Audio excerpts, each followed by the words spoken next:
Hello everyone, welcome back to Techmans-Invest, and today we are going post Q1 earnings on Hexatronic. It has been a strong week for the stock since the result drops last week, and the market has definitely been taking notice. In this video, I'm breaking down the Q1 results, how the stock has reacted since the report, and why investors are growing more bullish on the outlook for FY26 and beyond. Let's get into it. And don't forget, if you find this useful, a like and subscribe would be much appreciated. So, Hexatronic just reported Q1 2026 with sales revenue of 1.7 billion Swedish kronor. This is down 2% organically.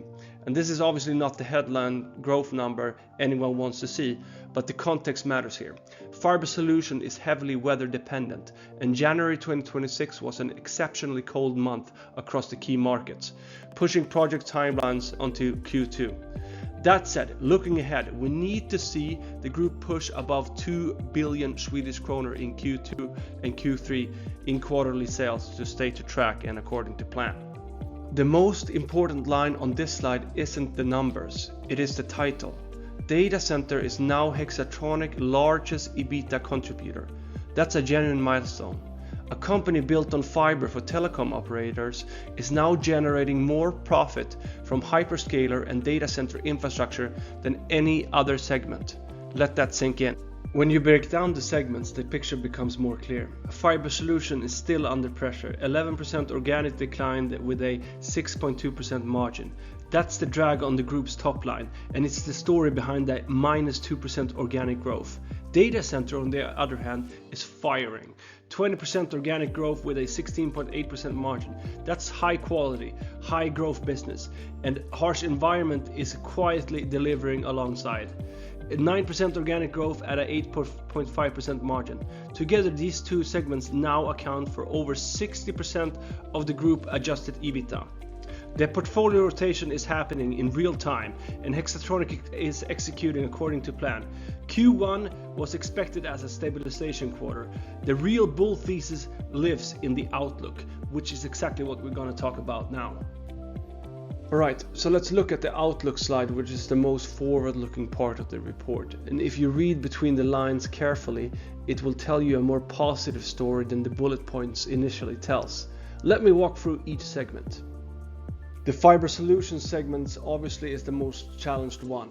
European FTTH market headwinds are expected to persist. The positive offset is North America. The US market is already showing organic growth this quarter, and management expects that to continue until Q2. The BEAD effect is beginning to drip in, and the management was deliberately conservative about it, calling it one of many factors. Personally, I read it as a classic under-promise framing, which we will talk more about later. The most important bullet point on this road is the Submarine cables. A strong full order book for 2026, with a small step into Q2 and a significantly larger shipments planned in Q3. This is a pre-flagged, high visibility earnings catalyst that is already in the backlog. It's not hope, and it's delivering according to schedule. Data center is the engine of the group right now. It is the single largest contributor to adjusted EBITDA, ahead of Fiber Solutions for the first time. Management is guiding for market strength to continue, a strong order book and a modest margin increase for Q2, which already had strong margins in Q1. This is the most straightforward segment in the portfolio. Demand is AI-driven infrastructure build-out. Visibility is high, and the business is scaling. No negative flags here at all. Harsh environments is structurally healthy. Defense, energy, offshore are all robust long-term markets. Near term, there's still some noise from the 2025 US government shutdown bleeding into Q2, which is why margins are expected to remain muted next quarter. But the key message is Q3 normalization, and once that timing effect clears, margins should return to those levels we saw before. And the underlying organic growth of 9% in Q1 shows that the demand is very much there already. Lastly, there are three things overall in the group level. The first one is about FX. The Swedish krona headwind has been a silent drag, cutting 9 percentage points off the reported revenue in Q1 alone. Management expects that to start abating in Q2, which means that the same underlying volumes will translate into better reported numbers without any operational improvement needed. Second, leverage ticks up slightly in Q2. That's a working capital effect as submarine cable shipments build up before the larger Q3 deliveries, not a concern. Third, the arguably most strategically important one, the M&A pipeline is focused on data center and harsh environment, and the M&A pipeline will continue, and this tells you exactly where the management sees the long-term creation value. They're actively building out the two segments with the strongest margins and secular growth tailwinds.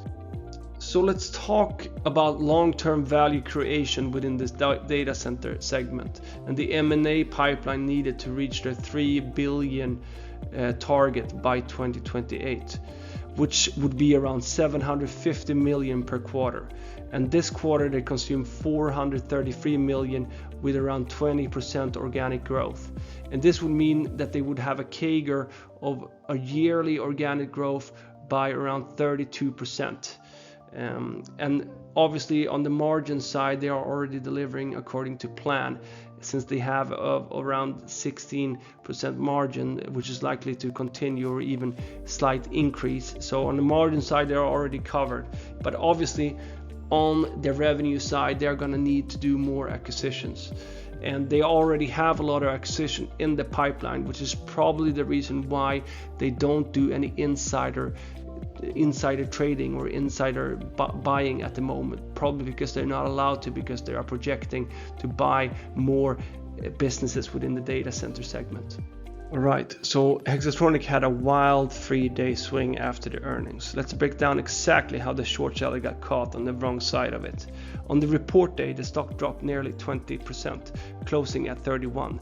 That was the short's moment, their golden window to take the money and walk away. They didn't take it. The very next day, the stock ripped 90% higher after SEB issued a buy signal with a price target of 38. Analysts are zeroing on the margin recovery story and the first sequential EBITDA improvement in over a year. Then on Monday, yesterday, Danske Bank piled on with their bullish note and a 40 SEK target, sending the stock up another 10%. As I record this, Hexatronic is sitting at 41.11 Swedish kronor and the shorts are now underwater and they're still not moving. The short interest actually went up after the report, from 4.66 before earnings, spiking to 5.12 and now sitting at 4.92. They doubled down instead of cutting losses. And the biggest name on the wrong side of the trade is Brummer Multi-Strategy, sitting on roughly 3 million shares shorted right now. 3 million. Every single day this stock grinds higher, that position bleeds more. Here's what happens. If bulls like us keep buying at these levels, making sure it doesn't go below 40, we force Brummer and the other shorts to cover. When 3 million shares needs to be bought back, that pressure alone gives the stock significantly higher. The short squeeze isn't behind us, it's building. The longer they hold and buy, the more painful the exit becomes. So consider this your final warning, short sellers. You had your exit on my first video at 27. You didn't take it, and now you're sitting on losses above 41 SEK with two major Swedish banks pointing to 38 to 40 as fair value. You are playing with the bull, and the bull is just getting started. Alright, so now let's close out with the Q&A part, because a couple of exchanges in that call are worth highlighting. I put a direct question to the CEO about the BEAD program and where things stand on upcoming orders. His answer: it's moving forward. It's already begun in a minor capacity in the market, and he expects more meaningful volumes in the second half of 2026. But, and this is important, he was deliberately conservative about it. He called it a cherry on the cake, just one of many demand drivers alongside interest rate and private equity activity. Now here's my read on that. This is a textbook CEO under promise and over deliver. When you're sitting on a $42.45 billion government program, you don't hype it on an earnings call like the old CEO did. You sandbag it, set conservative expectations, and then exceed them. Combine that with the fact that Hexatronic is a leading US microduct supplier and air-blown fiber deployment are gaining traction with the pipe first in the ground installations. BEAD is massively underplayed in this narrative.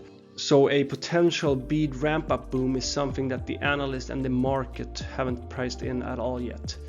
Then there was a submarine cable question that caught my mind. Management confirmed a strong fully booked order book for submarine cables with a meaningful revenue and profit impact expected to hit Q3 this year.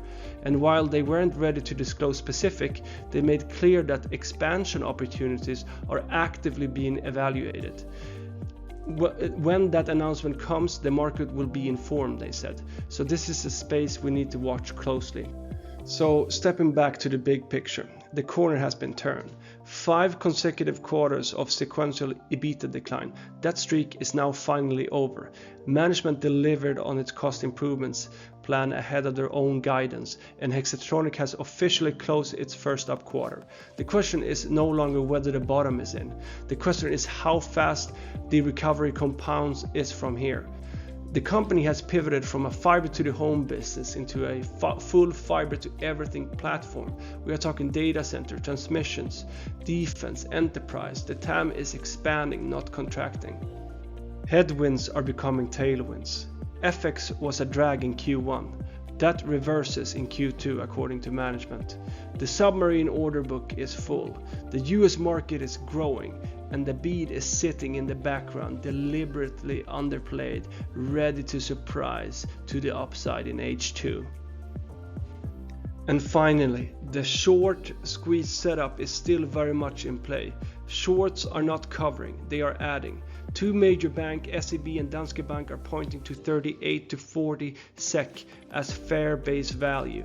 With currently 4.92% short interest, any sustained improvement in Q2 sets up for a powerful short squeeze catalyst on top of a fundamental re-rating. The message is simple: buy, hold, and do not sell. The bull thesis is intact, and the best part of the story may still be ahead of us. Alright everyone, that's been it for this video. Thank you so much for watching, it's genuinely appreciated. If you got value from this video, a like and a subscribe goes along the way and helps the channel to grow. And if you have thoughts, disagreements or questions, drop them in the comments below. Now, let me close this out with a moment to appreciate where we are. Hexatronic is up 80% year to date, and since the first Techmans-Invest video, we're sitting at around 53% growth. That's not luck, that's a thesis playing out exactly as expected.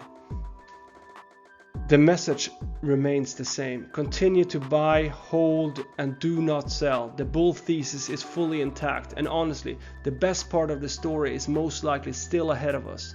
I'll be back with another video close to Q2 earnings in July, and I'm also considering sharing something a little bit more ambitious, my 2028 target projection, and whether I believe Hexatronic can reclaim its all-time high of around 155 Swedish kronor. If that is something you want to see, let me know in the comments. And until then, enjoy the spring, enjoy the pre-summer, and raise a glass of whatever you got. You earned it. Skål, and see you next time.